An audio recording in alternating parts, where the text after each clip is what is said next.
The front door groans as I shove it open, my shoulders screaming from 8 hours hunched over bookstore shelves. Dust motes swirl in the late afternoon light, catching on the frayed edges of the welcome mat. I drop my bag, the thud swallowed by the hardwood, and flex my fingers, stiff from gripping paperbacks all day. 25 years old, and my body already feels borrowed, worn thin. The living room stretches before me, dim and cluttered. Same sagging couch, same chipped coffee table. But the air's different tonight. It's thick, charged, like the moment before lightning splits the sky. I know this feeling. I've known it since I was a kid. Eleanor Davis, my mother, stands dead center, arms crossed tight over her chest. 52 years of bitterness carve lines into her face, her graying hair pulled back so sharp it looks painful. Her eyes lock on me, narrow and cold, and my stomach drops before she even speaks. "There you are," she says, voice slicing through the quiet like a razor on glass. It's not a greeting, it's a summons. Brooke Davis, my sister, perches on the couch's edge, 22, and still playing the fragile doll. Her lower lip trembles, a performance I've watched 1,000 times. Tears on cue, hands twisting in her lap. She's good at it, always has been. My gaze snags on the coffee table between them. A crisp white letter lies there, university letterhead, glaring under the lamp's yellow glow. Words jump out before I can stop them. Academic dishonesty, immediate expulsion. My breath catches, sharp and shallow. Brooke's been caught, finally. But Eleanor's glare pins me to the doorframe, and I know what's coming.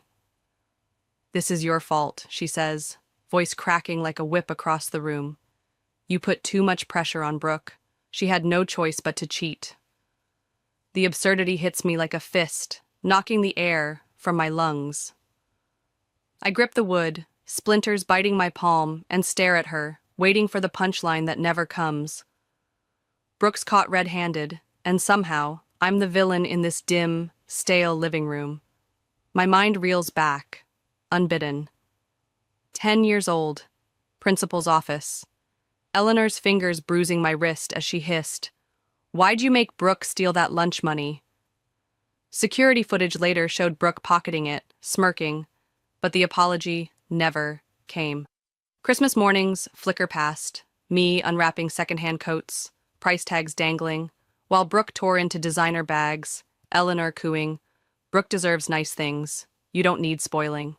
Senior year, 2 jobs, every dime saved for a car, until Eleanor demanded it for Brooke's laptop. Always Brooke. Always my fault. Always my sacrifice. "You're always showing off how perfect you are," Brooke chimes in, voice wobbling, eyes glinting with something that isn't tears. "I just wanted to be as good as you." The words slam into me, a physical blow. Perfect? Me? The room tilts, shadows stretching long and jagged. I've spent my life bending under their weight. And now this. Expulsion, pinned on me, like a medal I never earned. The air tastes sour, heavy, with years of lies I've swallowed whole. Brooke's accusation hangs there, a venomous thread weaving through the silence. Eleanor steps closer, her nails digging into my arm, sharp enough to draw blood if she wanted. "This family gave you everything," she snarls, breath hot against my face. "And you repay us by wrecking Brooke's future?" Her grip tightens, a vice I've felt too many times, control disguised as care. My chest knots, ribs squeezing my lungs, 25 years of taking it splintering like dry timber under an axe. I wrench my arm free, skin stinging where her fingers were, and the room holds its breath. My pulse hammers in my ears, loud as a train bearing down. "I had nothing to do with this," I say, voice shaking but firm, each word a stone dropped into still water. "Brooke cheated. That's on her." The truth tastes foreign on my tongue, sharp and unyielding. I've never said it out loud, not like this, not to them. Eleanor's face twists, fury contorting her features into something feral. She snatches the expulsion letter off the table, paper crumpling in her fist, and thrusts it at me inches from my nose. "You ungrateful little wretch," she spits, voice rising, trembling with rage. "You're destroying this family!" The letter flutters, a white flag of her war against me, and I see it, really see it. She doesn't see a daughter. I'm a scapegoat, a dumping ground for every flaw she can't face in Brooke, her golden girl. Brooke watches, silent now, no more fake tears. Her lips curve just enough, a smirk she doesn't bother hiding.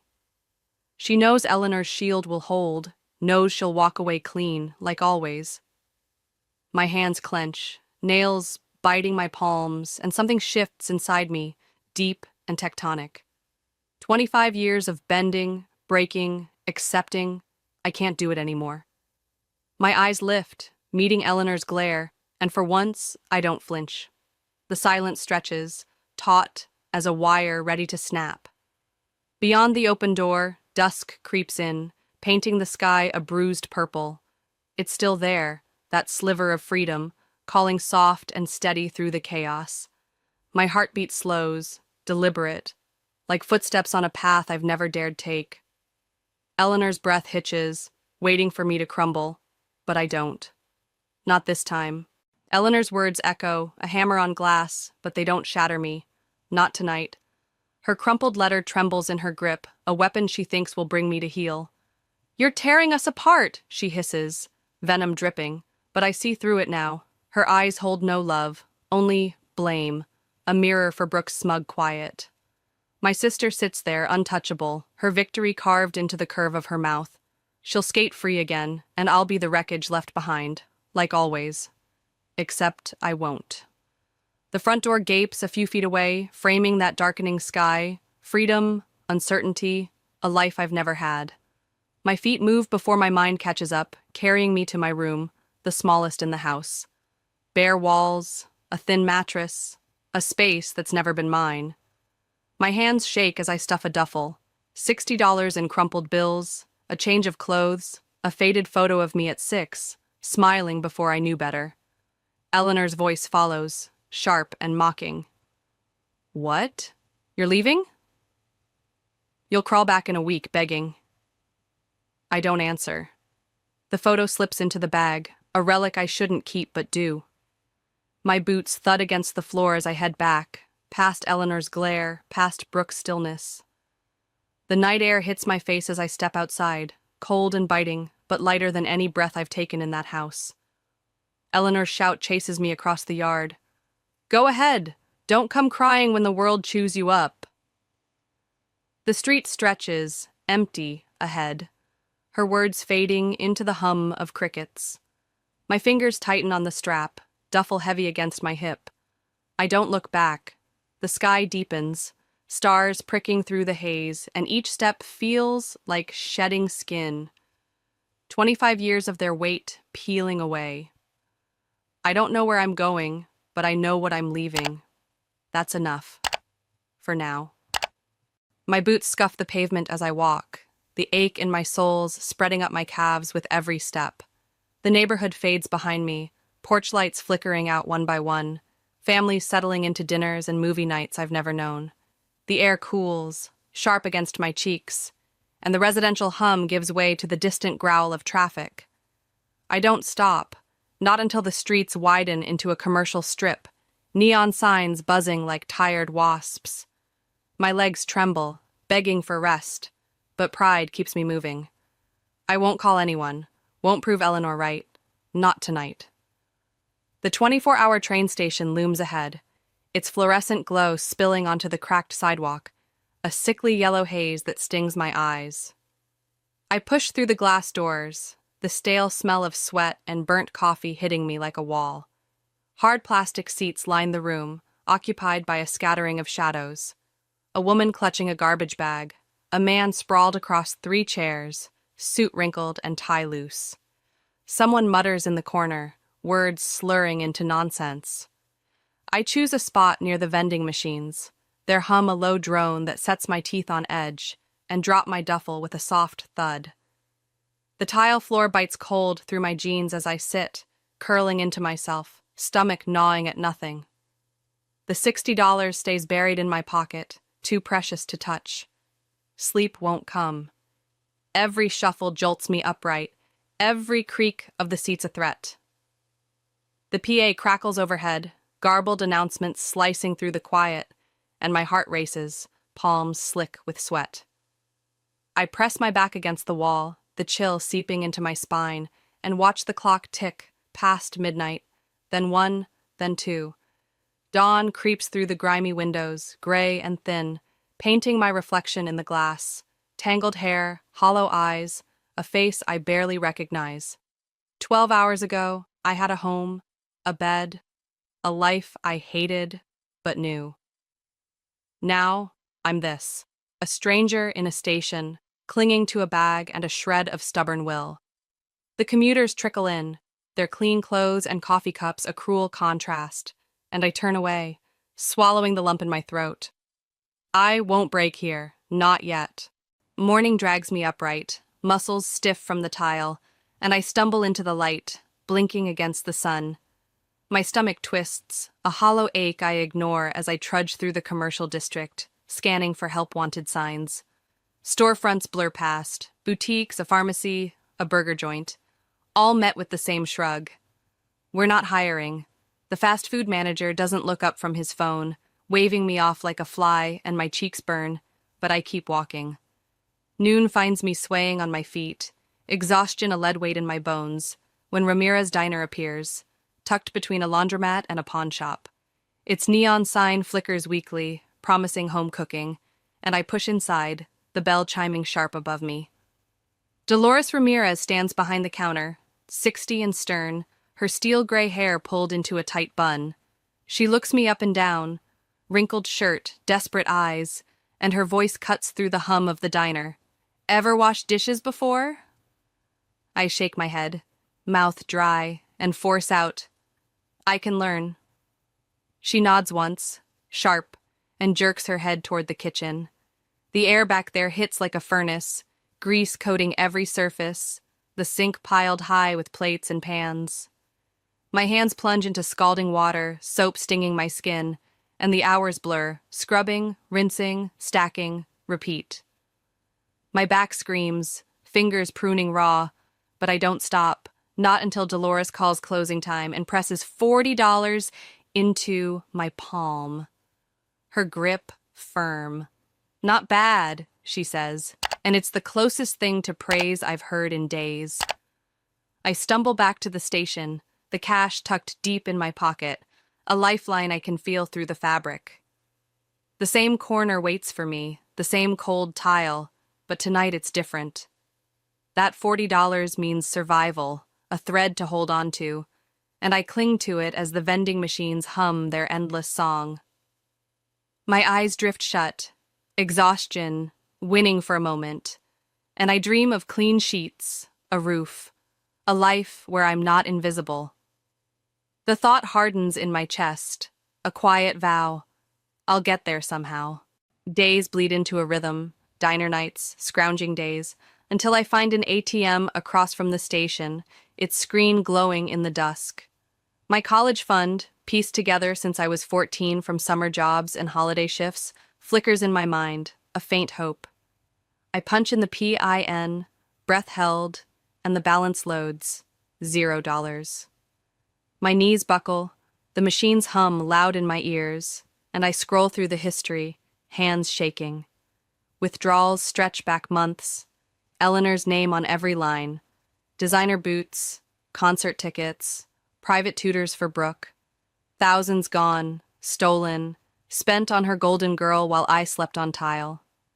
Tears blur the screen, hot and fast, but rage surges beneath them, cold and hard as steel.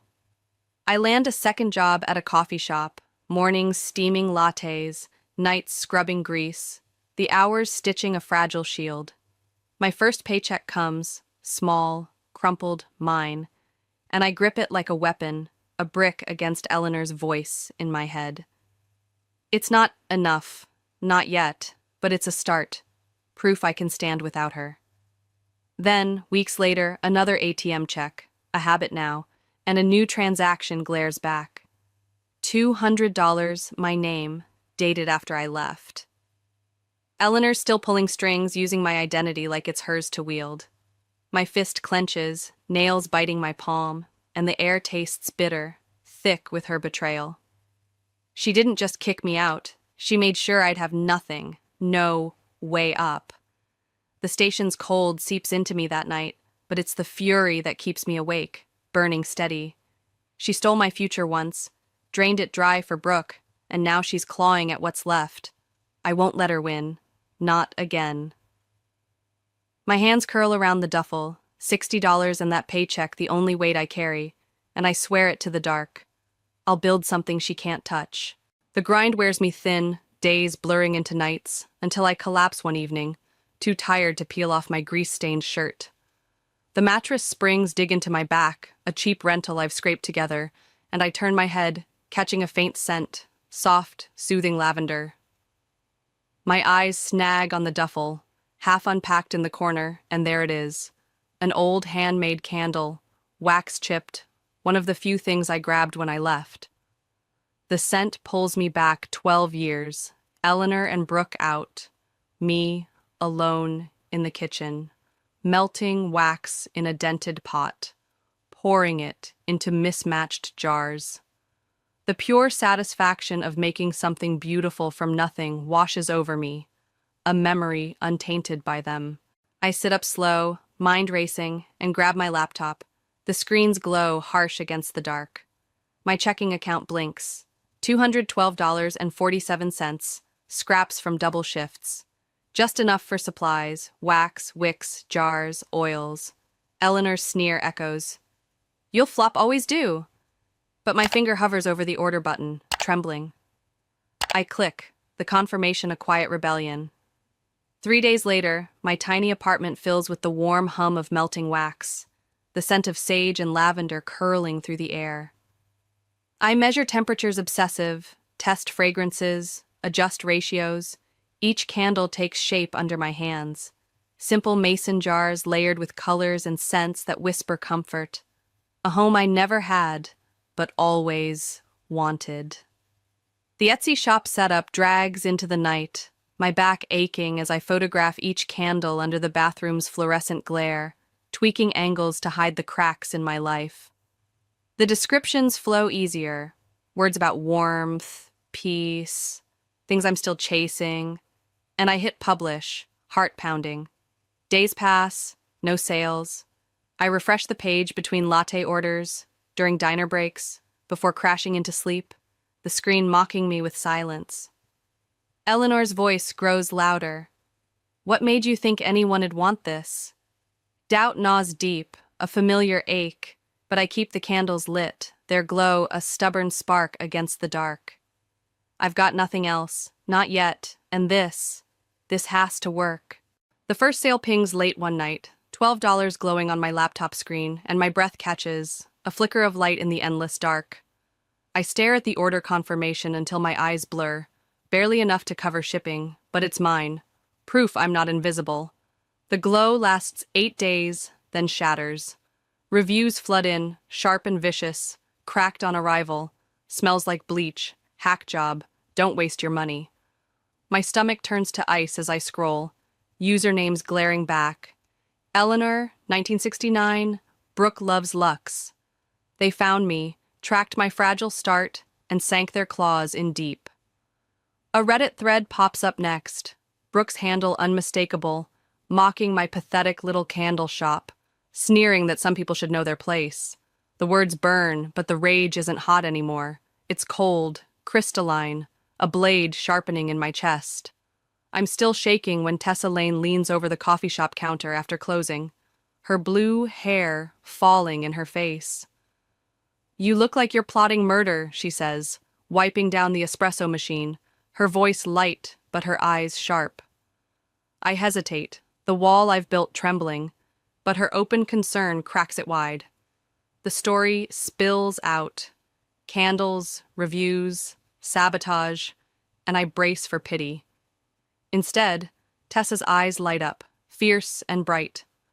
Dude, you need TikTok. Let me help. I'm good at this. Before I can protest, she's arranging my sample candles on the counter, the light catching their glass, colors shimmering.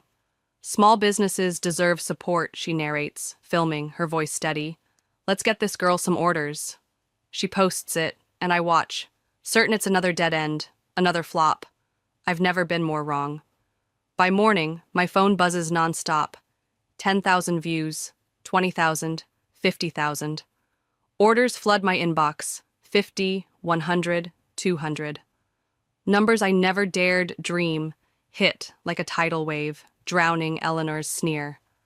Then, buried in the chaos, an email stops my heart. Lux Glow. Subject, partnership opportunity. We love your work. Would you discuss a collaboration? My fingers hover over the reply, fear whispering old doubts, but my voice cuts through, louder now. Yes. The wax melts steady in my hands that night, lavender curling through the air, and I know they can't touch this, not anymore. My last shift at the coffee shop ends with Tessa's hug, her whisper in my ear. Go take it all. I hand over my apron, the weight lifting as I step into my studio, orders pinging, 300 units by Friday, 2 wholesale accounts pending, a Lux Glow meeting next week. The air hums with wax and triumph, my hands steady as I pour, when Tessa pokes her head in, waving her phone. You might want to see this, she says, her tone soft but edged.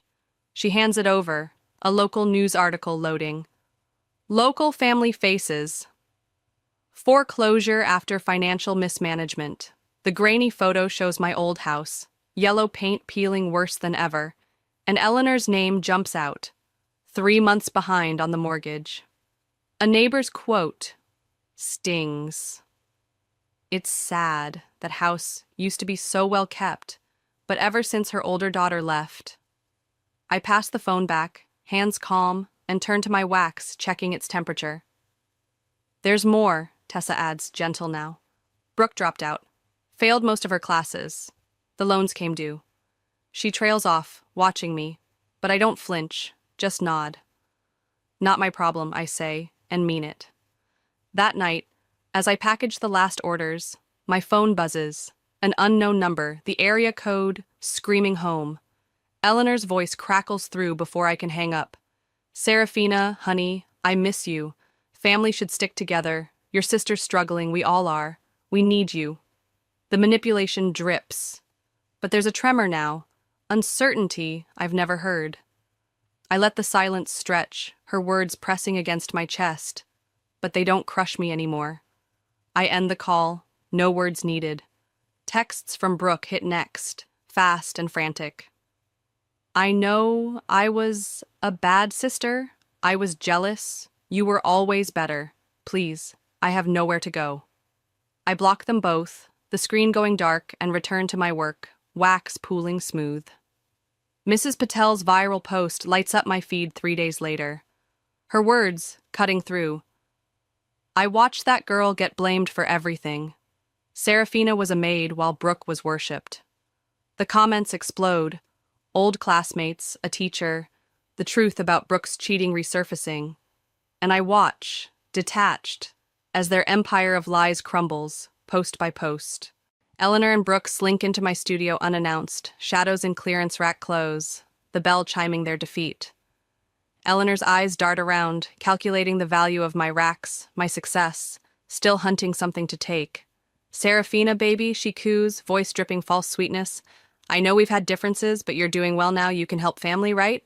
Brooke steps forward, hands twisting, her knockoff bag sagging at her feet. I'll do anything, she says, voice cracking.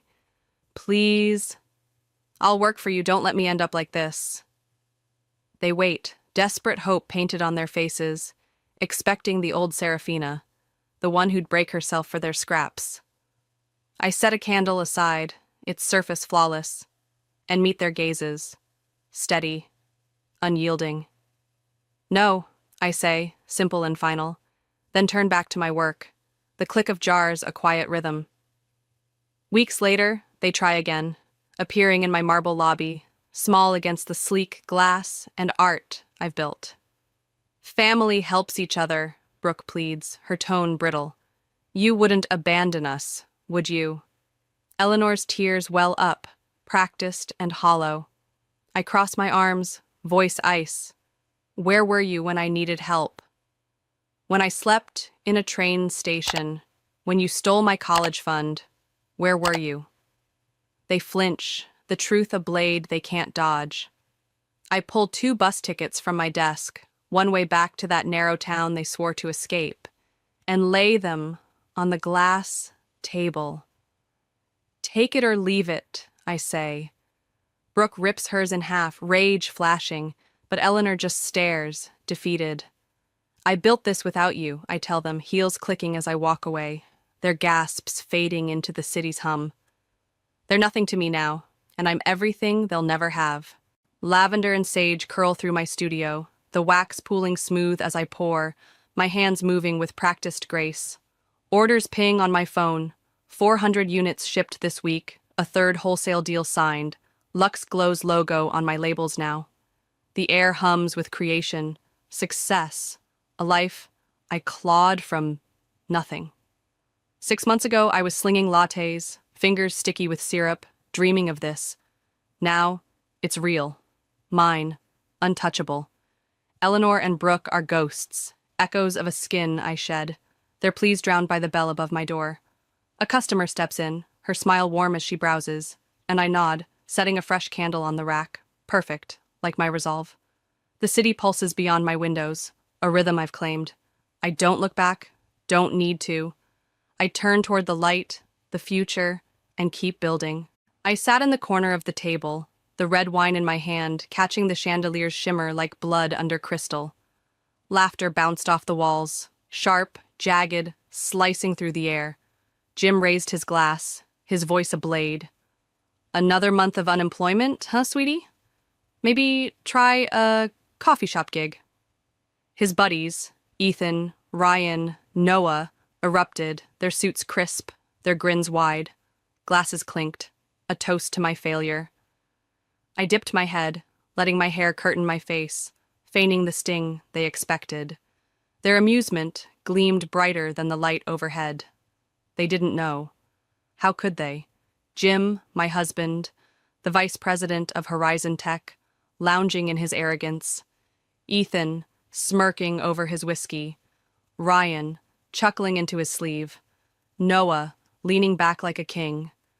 They thought they ruled the room, the company, the world. Senior executives, untouchable, basking in their power. I sipped my wine, the taste sharp on my tongue, masking the faintest curl of a smile. They had no idea who I was. My name is Mia Thompson. I'm 38. I built Horizon Tech from a single idea in a cramped apartment into a tech giant dominating the market. I'm the CEO, the founder, the one who signs their checks, approves their bonuses, greenlights their bloated egos. And Jim? He's my husband. For 7 years, I've played this game, pretending to be the struggling wife, the nobody he props up with his paycheck. Tonight, he wielded me like a punchline, same as always. Who knows, you might get lucky, he crowed, and the table roared again. I traced the rim of my glass with a finger, cool and steady. They didn't know that in a few hours their smug little empire would crack wide open. The titles they flaunted, mine to strip away. The contracts they bragged about, mine to redirect. Horizon Tech wasn't theirs. It was mine. Always had been. I'd watched them strut for years, blind to the woman in the corner, the one who'd been pulling strings while they laughed. Jim caught my eye, his grin faltering for a split second, maybe a flicker of something. Unease he couldn't place. I smiled back, soft, submissive, the way he liked. Enjoy your night, gentlemen, I said, voice low, a whisper under their noise. They didn't hear the edge. They didn't sense the cliff they were dancing on. Tomorrow, everything changes. Tomorrow, I step out of the shadows. For now, I let them laugh, let them drink, let them think they've won. The wine was bitter, but victory, that would taste sweeter. 7 years ago, I met Jim Harper. I was 31, fresh off founding Horizon Tech in secret, a startup no one knew about yet, least of all him. He was 35, charming, a rising star at a rival firm. I could have told him the truth. I'm Mia Thompson, a businesswoman, with a company already turning heads. Instead, I lied. I said I was a freelance marketing analyst, scraping by on odd jobs, still finding my footing. He bought it. Hook, line, sinker. Asked me out that night. 6 months later, we were married. It was an experiment. I'd built Horizon from nothing. Late nights, endless pitches, a gamble that paid off. But I wanted to see who Jim really was, what he'd do if he thought I had no power, no status. So I rented a modest apartment, drove a beat-up Toyota, dressed in quiet humility. He didn't question it. At first he was warm, supportive. "You'll figure it out, Mia," he'd say, arm around my shoulders, eyes soft. I'd nod, hiding the smirk, knowing my company was already outpacing his. That kindness didn't last. Horizon grew, silently, under my real name. Through shell companies, he never connected to me. I kept it hidden, feeding him stories of failed gigs, lost clients. He started to shift. The encouragement faded, replaced by impatience, then pity. "Freelancing's tough," he'd mutter, scrolling his phone, barely looking up. I'd murmur agreement, folding laundry in our small living room while, in my office downtown, I was signing multi-million-dollar deals. I let him think he was the breadwinner, the hero. He moved up, joined Horizon Tech as VP, a job I approved through layers of anonymity. He never suspected. I watched him change, saw the man behind the mask emerge. The experiment worked too well. By the time I was 38, he didn't just pity me, he despised me. A wife with no career, no ambition, unworthy of his pride. I stayed quiet, letting the lie grow, letting him build his throne on sand, because I knew something he didn't. I wasn't the one who'd fall. The shift wasn't sudden. It crept in, slow and ugly, over years. Jim thrived on it, on being the savior in our story. By 42, he was Horizon Tech's golden boy, strutting in tailored suits, flashing a Rolex I'd indirectly paid for. I was still the freelancer, the lucky wife he supported. Our apartment stayed modest. He liked the narrative, the humble king. But the warmth was gone. He'd come home, toss his keys on the counter, barely glance at me. "Rough day?" I'd ask. "You wouldn't get it?" He'd snap, pouring a scotch. Dinners with his crew, Ethan, Ryan, Noah, became the stage. They'd gather at our place or some upscale spot, all sharp ties and sharper tongues. I'd sit there, quiet, the prop in his play. "Mia's still chasing that big break," he'd say, smirking, and they'd laugh, a chorus of hyenas. I'd nod, pick at my food, let them think I was embarrassed. Inside, I was counting, every jab, every sneer. Ethan would chime in, "Maybe retail's hiring." Ryan snort, Noah'd raise a glass. Jim loved it, the spotlight, the power. Tonight was peak performance. The chandelier gleamed, the wine flowed, and Jim held court. "Coffee shop assistant," he said, eyes glinting, voice loud enough to carry. "Might be your speed, sweetie." The table exploded, Ethan slapping the wood, Ryan choking on his drink, Noah grinning like a shark. I lowered my head, hair shielding my face, playing the part. They didn't see my grip tighten on the glass, didn't feel the air shift. I raised it to my lips, slow, deliberate, tasting the bite of it. They were blind. Those promotions they bragged about, I'd signed them. The budgets they controlled, I'd approved them. Horizon Tech was my creation, my machine, and they were cogs I'd placed. Jim thought he held me up, but I'd been holding him, his career, his life, for years. I set the glass down, soft, clink against the table. "Enjoy it, Jim," I murmured, too low for them to catch. He didn't need to hear it yet.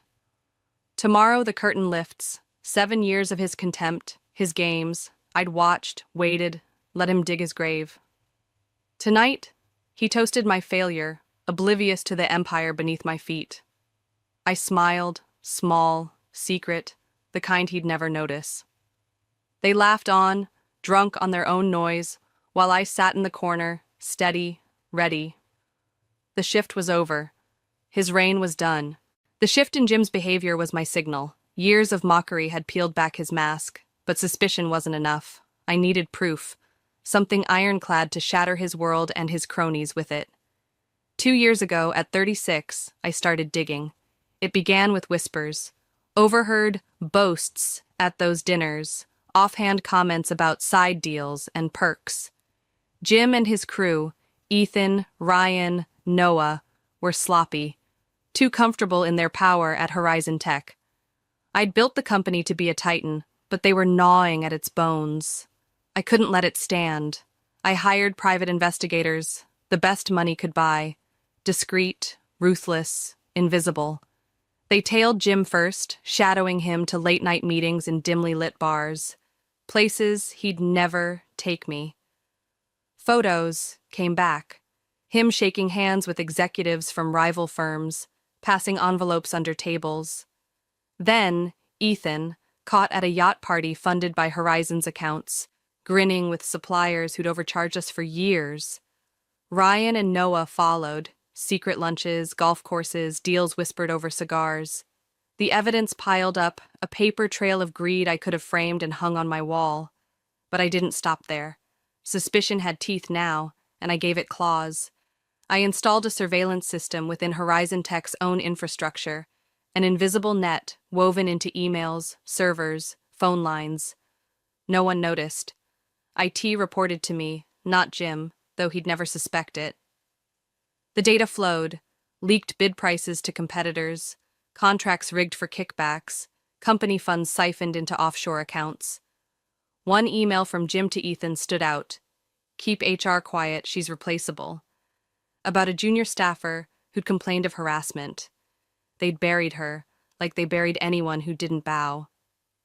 What I uncovered wasn't just corruption, it was rot. They weren't content skimming profits. They were selling Horizon's secrets piece by piece to line their pockets. Text messages bragged about it. Noah to Ryan, "Another million in the bag, they'll never trace it." Video clips showed Ethan mocking subordinates in meetings, his voice dripping with disdain. I found audio, too, Jim on a call, laughing about keeping the wife in the dark while he planned a bonus for himself with stolen funds. Every file, every recording was a brick in the wall I'd build to crush them. I sat in my hidden office downtown, the city's hum faint through the glass, sifting through it all. 2 years of this, watching, waiting, documenting, had turned suspicion into a weapon. I had enough to send them to jail, but that wasn't the plan. Not yet. Horizon Tech was mine, and I'd reclaim it first, strip them bare before the world. The investigators asked if I wanted more, but I shook my head. This was plenty. I needed one last piece, though. Proof of their culture, their cruelty, straight from the source. So I decided to step into their lair myself, not as Mia Thompson, but as someone they'd never suspect. The trap was set, and they'd walk right in. The evidence was a vault, locked and loaded, but I craved the raw truth of their world, how they treated the powerless, the ones they deemed beneath them. At 38, I crafted Sophie Miller, a struggling nobody with a fake resume, modest suit, slightly scuffed shoes. I applied to Horizon Tech, my own company, for a low-level marketing job. The application went through HR, people I'd hired but who'd never seen my face. Days later, an email pinged. Interview scheduled, 7th floor Tuesday. I smiled. They had no idea. I walked into the conference room, hair pulled back, shoulders hunched just enough. 3 faces I knew stared back, Ethan, Ryan, Noah, Jim's inner circle, sprawled in their chairs like judges at a circus. Ethan flipped through my resume, sneering. "Unemployed for a while, huh, Sophie?" His tone was a jab, testing me. I nodded, voice soft, timid. "Yes, it's been tough finding the right fit." Ryan leaned forward, sizing me up, a smirk tugging his lips. "Market's brutal. We get hundreds better than this. Noah didn't bother hiding his boredom, scrolling his phone while I spoke. They didn't ask about skills or experience, just probed for weakness, something to mock. I fed it to them, stumbling over answers, letting my hands fidget. Ethan cut in, sharp. Why should we bother with you? I mumbled about hard work, dedication, words they didn't care to hear. Halfway through, their phones buzzed, one after another. Noah chuckled, glancing at the screen. You've got to be kidding, he muttered, smirking at Ethan. I didn't need to look. Jim had texted them, probably watching from his office, laughing at Sophie, the loser his wife could have been. They grinned wider, feeding off it. The interview lasted 15 minutes, but they spent 10 tearing me apart. Ryan flicked my resume aside like trash. We'll be in touch, he said, voice dripping with fake pity. Ethan stood, already dismissing me. Noah didn't even look up. I thanked them, head bowed, and shuffled out, the perfect picture of defeat.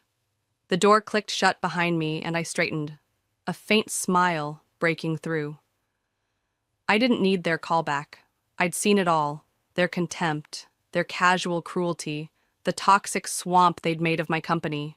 Back in my car, I shed Sophie like a skin, the worn shoes kicked off her heels stashed under the seat. They thought they'd humiliated me, but I'd walked away with gold, first-hand proof of their rot, the culture they'd built on disdain. It matched the files, the harassment, the power trips. Only now it was personal. I'd felt their scorn, and it fueled me. The trap was closing, and they were too blind to hear it snap.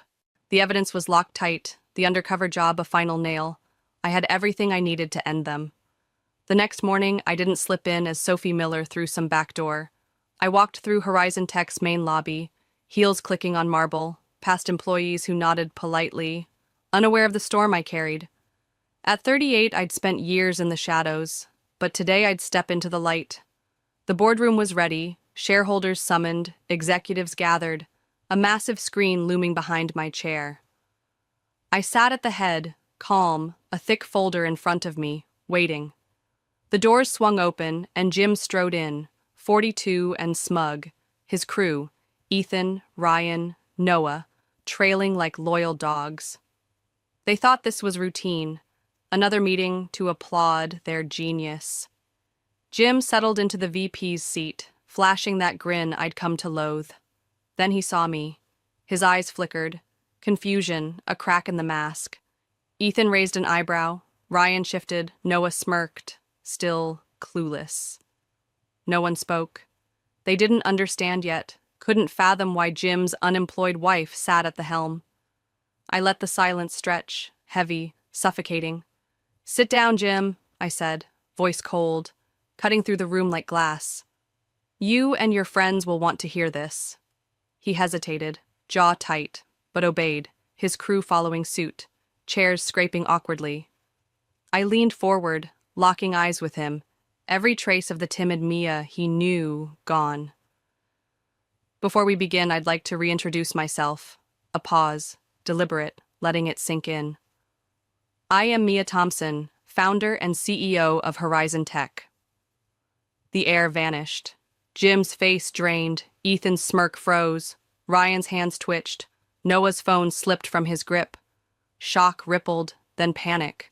I clicked a button, and the screen blazed to life. Emails, texts, recordings, transactions, a flood of their sins laid bare. For 2 years, I've gathered evidence of your misconduct, I said, tone unwavering, each word a hammer. Every illegal deal, every dollar you stole, every secret you sold to rivals. Screenshots flashed, Jim's kickback emails, Ethan's yacht receipts, Ryan's bid rigging texts, Noah's harassment clips. Gasps rose from the shareholders. I have it all. Your abuse of power, your lies, even the way you crushed anyone who dared speak up. Jim's mouth opened. No sound came out. He was drowning. You thought you were untouchable, I continued, standing now, my presence filling the room. but only because I let you think that. I picked up the termination papers, signed them with a steady hand. 4 crisp sheets, one for each of them, and slid them across the table. Effective immediately, you're fired from Horizon Tech. Jim shot up, face red, voice a roar. You can't do this. I'm the VP. I built this place. I cut him off, sharp, final. You built nothing. I created this company. I hired you. I let you into my life. And now I'm throwing you out. He staggered back, eyes wild, turning to Ethan, Ryan, Noah for backup. They shrank, heads down, abandoning him. The folder stayed closed. I didn't need to open it. The screen spoke enough. Security's waiting, I said, nodding to the doors. They creaked open, uniformed figures stepping in. Jim trembled, staring at me like I was a stranger. He'd mocked me for years, but now I was the one he feared. I didn't flinch. Leave quietly, Jim, before I make this worse. The room held its breath as their reign ended, and mine began. The boardroom doors shut behind them, security leading Jim and his crew out like broken toys. I didn't watch them go. I didn't need to. From the upper floors, I glimpsed the lobby through glass panels, employees clustered, whispering, peering as the once mighty execs were escorted past. Jim's head hung low, Ethan's swagger gone, Ryan and Noah trailing like ghosts. News spread fast, a wildfire through Horizon Tech. By noon, financial outlets erupted, headlines screaming, "Purge at Horizon Tech." VP and execs axed in corruption sting. Social media lit up, digging into their past, unearthing stories of arrogance and abuse I hadn't even touched. Their fall was swift, brutal, deserved. Within hours, Jim's access to Horizon systems was cut, his office packed into boxes by staff who'd once feared him. Ethan, Ryan, and Noah faced the same, belongings dumped curbside, security badges voided. Rival firms called, but not to hire. Nobody wanted the stench of their disgrace. A week later, word trickled back. Jim's wife filed for divorce, taking what little he had left. Ethan's trophy girlfriend bailed, Ryan's house hit the market, Noah's lawyer scrambled to dodge lawsuits. They crumbled one by one, their luxurious lives unraveling like cheap thread. Horizon Tech didn't stumble, it soared. The purge was a signal, a cleansing. Stock prices ticked up by midday, investors buzzing with confidence in my sudden leadership. Contracts I'd held back flooded in. Partners who'd shunned us under Jim's reign now clamored to sign. The boardroom's silence turned to applause after they left, shareholders shaking my hand, stunned, but grateful. I'd cut the cancer out, and the body healed fast. Employees lingered in the halls, eyes wide, some smiling, relief replacing years of tension. I stood in my office that night, Chicago's skyline glinting beyond the window, the weight of 7 years lifting. Jim was nothing now, a name erased from Horizon's legacy. His crew, too, footnotes in a cautionary tale. I hadn't just won. I'd reclaimed what was mine, not with cruelty, but with precision. The folder of evidence sat on my desk, untouched since the meeting. I'd send it to the SEC later, let the law finish them. For now, it was enough to see their empire turn to ash while mine rose stronger. This wasn't the end, though. It was a beginning. Horizon Tech had been theirs to poison, but now it was mine to rebuild. I'd rooted out the rot, and tomorrow I'd plant something better. Jim thought he'd broken me, but he'd only sharpened the blade I'd used to cut him down. The fallout was over. The future was mine to shape. The fallout settled like dust after a storm, leaving Horizon Tech raw but alive. I didn't waste time mourning Jim's exit or his crew's collapse. There was work to do. The next day, I called an all-company meeting, stepping onto a stage in the atrium, facing thousands of employees who'd only known me as Jim's shadow. At 38, I shed that skin. "I'm Mia Thompson," I said, voice steady, echoing off glass walls. "Founder and CEO, we're starting over, and no one gets left behind." Murmurs rippled, then applause, tentative at first, then fierce. They'd been suffocating under Jim's reign. Now they could breathe. Rebuilding began fast. I fired every enabler, HR drones who'd ignored harassment, managers who'd kissed Jim's ring. Their desks emptied by noon, replaced with talent I'd scouted or wronged souls I brought back. Kelsey Reed was first, a 34-year-old software engineer Jim had axed for skipping his boozy team-building nights. I called her myself.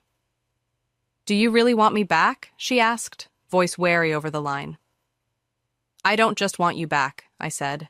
"I want you leading our AI team." A week later, she walked through the front doors, head high, no fear in her step. Others followed, 20 former employees, pushed out by Jim's clique, now reinstated with purpose. The culture shifted under my hands. I tore down the old rules, built new ones, transparency policies, an anonymous reporting system, ethics training for every manager. No more backroom deals, no more silence. I launched a mentorship program too, pairing veterans with new hires, especially women in tech who'd been sidelined too long. Meetings changed. No condescending snickers, just ideas, voices rising without dread. One afternoon, I passed the break room and saw Kelsey's team laughing over a prototype, passion in their eyes. Horizon Tech wasn't Jim's playground anymore. It was mine, a place for creation, not destruction. Results came quick. 2 months in, we signed 3 major contracts, one with a telecom giant that had shunned us under Jim's stench. Stock prices climbed 35%. Investors who'd wavered now, clamoring to back me. A Business Insider piece called me the woman who resurrected Horizon. But the numbers and headlines weren't what hit deepest. It was the quiet moments, walking halls where smiles replaced tension, knowing I'd cut the rot and planted something real. 6 months later, standing by my office window, Chicago sprawling under a night sky, I felt it. Peace. Horizon glowed below, floors buzzing with drive, a company reborn. Jim faded while we rose. Word drifted back. He was 42 now, a sales clerk in a suburban electronics store, banned from tech for 3 years by his termination terms. No suits, no Rolex, just a polyester vest and a barcode scanner. His wife took everything in the divorce, left him in a cramped apartment. Friends said he'd hollowed out, weight gone, eyes vacant, a man who'd lost it all. Ethan, Ryan, Noah fared no better. Blacklisted, broke, their names poison in the industry. They were ghosts, irrelevant, while Horizon thrived without them. I didn't track them, didn't need to. Revenge had been the spark, but it wasn't the fire. That burned brighter now, fueled by justice, by the company I'd reclaimed and the people I'd lifted. From my office, I looked back sometimes. Jim's first smile when we met, those dinners where I swallowed his jabs, the boardroom where I broke him. It felt distant, a story I'd outgrown. I'd spent too long in his shadow, letting him think he owned me, but not anymore. The past was a closed book, the future stretched wide. Horizon's expansion proved it. We partnered with a European software firm, Kelsey's AI team outpacing every goal. And that mentorship program grew, pulling young women from obscurity into power. I stood in a boardroom again, not for a purge, but to plan. New markets, new dreams. Employees chatted in the halls, fearless, alive. That's when it clicked. True revenge isn't tearing down, it's building up. I turned Horizon into a symbol, not of Jim's greed, but of fairness, innovation, people who wouldn't be silenced. 6 months after the fall, I leaned against my window, the city's pulse steady below. Horizon's profits hit a record, but the real win was deeper. The laughter in the break room, the trust in the air. Jim thought he'd define me, but he'd only forged me sharper. I didn't need to see him crumble to know I'd won. I felt it in every step through these halls, every deal signed, every life I'd changed. This was my empire, my legacy, and it was only the beginning. So here's the lesson. Power doesn't belong to manipulators, but to those who earn it, through grit, through truth. Success isn't a bank account. It's the mark you leave, the good you build. Jim thrived for a while, but the truth always cuts through. I took my place, not with spite, but with strength. What do you think? Did I do right, stripping them bare to raise something better? Or was there another way?